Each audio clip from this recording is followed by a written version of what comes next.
हमारे देश में जहां जहां भी विपक्षी दलों की सरकारें हैं, वहां केंद्रीय एजेंसियों का दाखिल होना मुश्किल होता जा रहा है। पहले पश्चिम बंगाल में जब ममता बनर्जी की सरकार थी, तब वहां सीबीआई को जाकर जांच करने की इजाजत नहीं थी। ईडी और इनकम टैक्स डिपार्टमेंट की जांच में भी राज्य सरकार दखल देती थी। कई बार तो ममता बनर्जी खुद आकर खड़ी हो जाती थी। केरलम, तमिलनाडु, पंजाब और झारखंड जैसे राज्य जहां विपक्षी दलों की सरकारें हैं, इन्होंने सीबीआई जैसी केंद्रीय एजेंसियों से सहयोग करने से साफ मना कर दिया है। ऐसे राज्यों ने केंद्र सरकार के साथ जनरल कॉन्सेंट अब वापस ले लिया है। ये एक ऐसी व्यवस्था होती है जिसमें राज्य सरकार पहले से ही सीबीआई को अपने राज्य में जांच और कार्रवाई करने की अनुमति देती है, लेकिन जब कोई राज्य ये सहमति वापस ले लेता है तो सीबीआई को वहां किसी भी मामले की जांच के लिए राज्य सरकार से पहले अलग से परमिशन लेनी पड़ती है। लेकिन जब कोई राज्य ये सहमति वापस ले लेता है तो सीबीआई को वहां किसी भी मामले की जांच के लिए राज्य सरकार से पहले अलग से परमिशन लेनी पड़ती है। और आज जो तस्वीर आप देख रहे हैं, केरलम में यही हुआ। जब केरलम के तिरुवनंतपुरम में केरलम के पूर्व मुख्यमंत्री पिनाराई विजयन के घर पर ईडी की टीम छापा मारने के लिए पहुंची तो उनके समर्थकों ने ईडी की टीम पर ही हमला कर दिया। उस समय सीपीआईएम के कार्यकर्ताओं ने ईंट और पत्थरों से ईडी के अधिकारियों की गाड़ी को घेर लिया और इन पर पत्थर फेंके, पत्थरबाजी की, बोतलें फेंकी और कार के शीशे तोड़ दिए। सबसे पहले आप इन्हीं तस्वीरों को देखिए।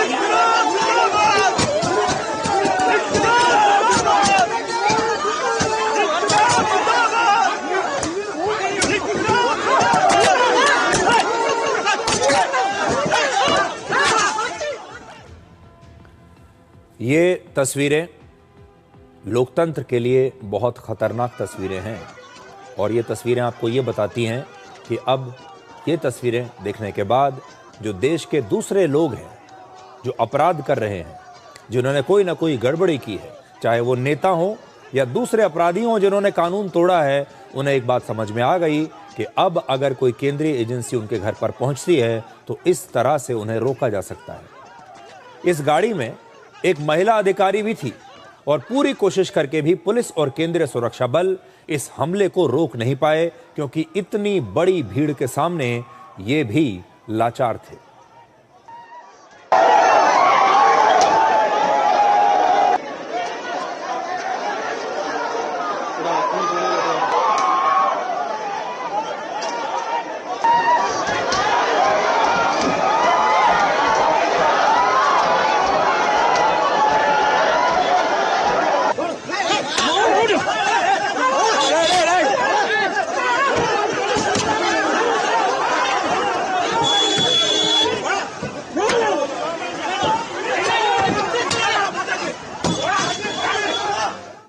और जब ये तोड़फोड़ हो रही थी तो पार्टी के इन कार्यकर्ताओं से ईडी की टीम को बचाने की कोशिश में खुद बहुत सारे पुलिसकर्मी भी घायल हो गए।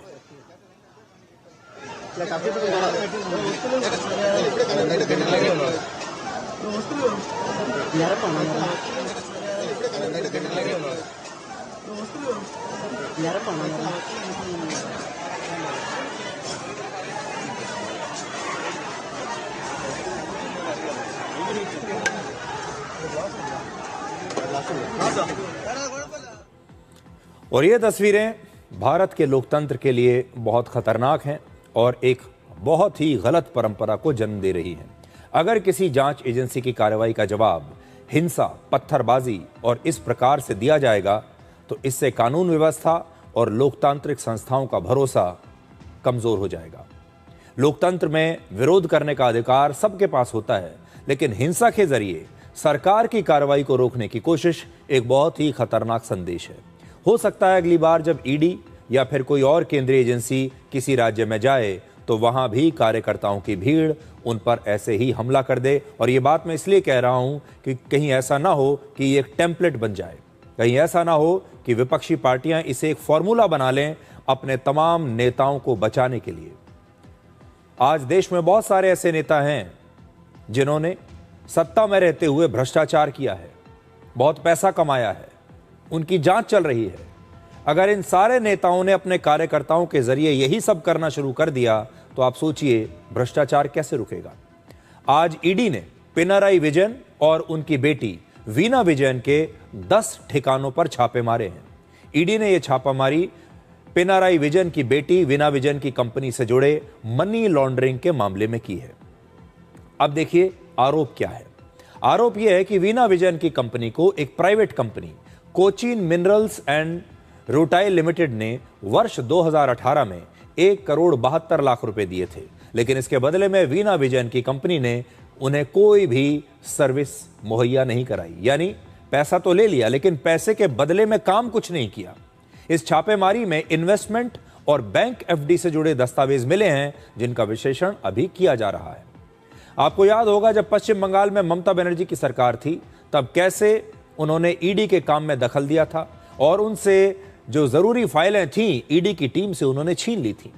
ममता बनर्जी ने जो शुरुआत की उसे अब केरलम जैसे राज्य आगे बढ़ा रहे हैं, लेकिन इस प्रकार के जो मुख्यमंत्री हैं, नेता हैं, वो ये भूल जाते हैं कि ममता बनर्जी का हाल पश्चिम बंगाल में क्या हुआ।